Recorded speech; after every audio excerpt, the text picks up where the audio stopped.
Welcome back.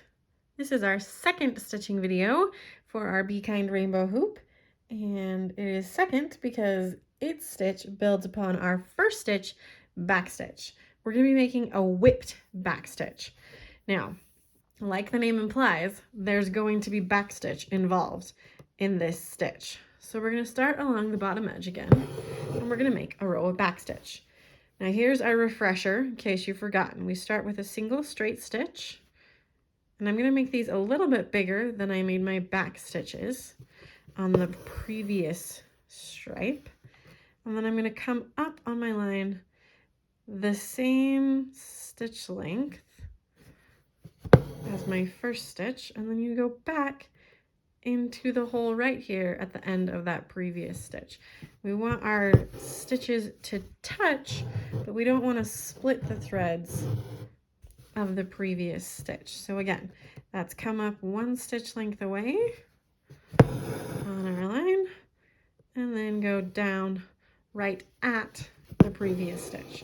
Now I'm going to finish my whipped backstitch line across, and then we'll talk about what step 2 is.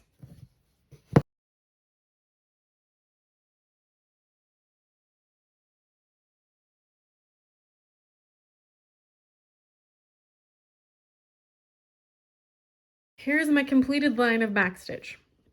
Now we're making whipped backstitch, so we need to whip stitch through our back stitches, which sounds confusing, but it is not at all. So we're going to think about going through our previous stitches from the bottom towards the top. So I'm going to come out underneath my first stitch from the bottom towards the top. So my needle is coming out towards the top. If you happened to go the wrong direction or come up next to it, no worries. You would just pull up all the way, and then we're going to go under our stitch from the bottom toward the top. Either way, our thread pulls up towards the top. Now, we're just going to go under each and every stitch from the bottom towards the top. Now I recommend you do the going under with the eye of your needle rather than the point of your needle.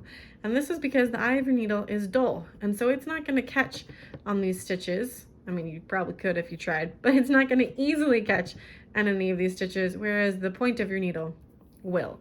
So holding the eye of my needle, I'm going to slide under from the bottom to the top, slide that through, and then following the same direction for every stitch, bottom to top, slide it through. Now I'm not pulling this tight, I'm just gently pulling it through until the whipped stitch lays nice and flat on the back stitches. Now if you followed my advice and made these stitches a little bit larger, you'll find that it's pretty easy to get your needle in and through, in and through. And then just like our first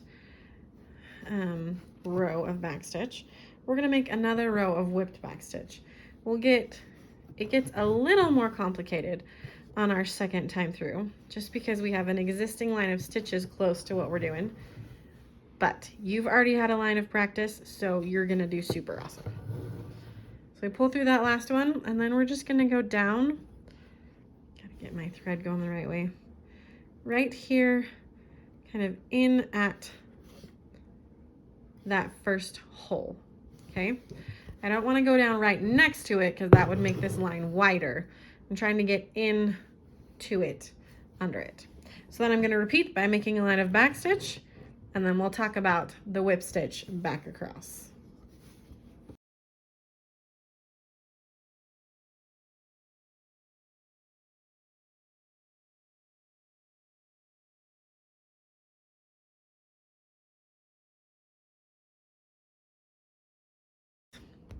Line 2 of backstitch is done, and you can see following my stitch length I ended up with this teeny kind of weird stitch at the end, which is no problem at all because we're going to whip our stitches. So I'm going to come out under my teeny little stitch again towards the top, And then I'm gonna flip and use the eye of my needle again to then go kind of slide it down between and under those stitches. So you could also think about sliding your needle up between and under the stitch. Mostly, you're just gonna press against this first row and then slide your needle under to make your whip stitches. And then we're gonna follow this same method until our green space is all the way filled up. Chances are that it will take less, or at least I'm thinking it'll take less stripes than our back stitch, but there is only one way to tell. Keep getting caught on my hoop stand here on all the things. Here we go. So I'm gonna keep stitching and we'll check in a little bit.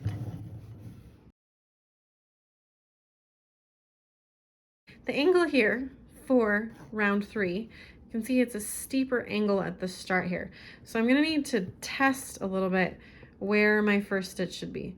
If I space it just visually the same distance along this line as my first one, my stitches are gonna be way too close together. So I'm gonna make a bigger space along the bottom here to compensate for the angle of my line.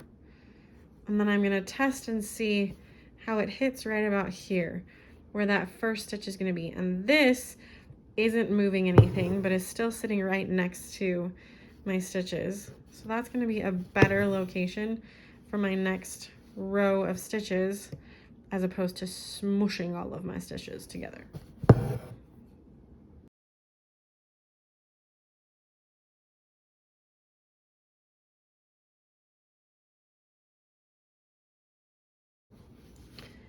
And there are my whipped backstitch lines. I think 4 is a good number. And I wanted to point out over here, so either because of the way I stitched it or traced it, I have a little space right here on the end. Whereas I can't see the rest of the line, I can see this line a little bit.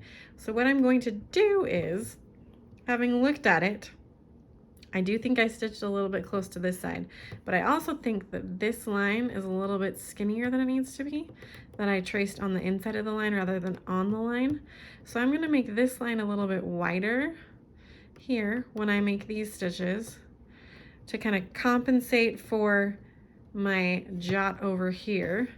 And I made my last row of stitches a little bit farther out than the first couple to try and fill in as much space as I could. But I like how the rest of it looks, so I'm gonna go with 4 lines and be excited about it. And I will see you in our next video.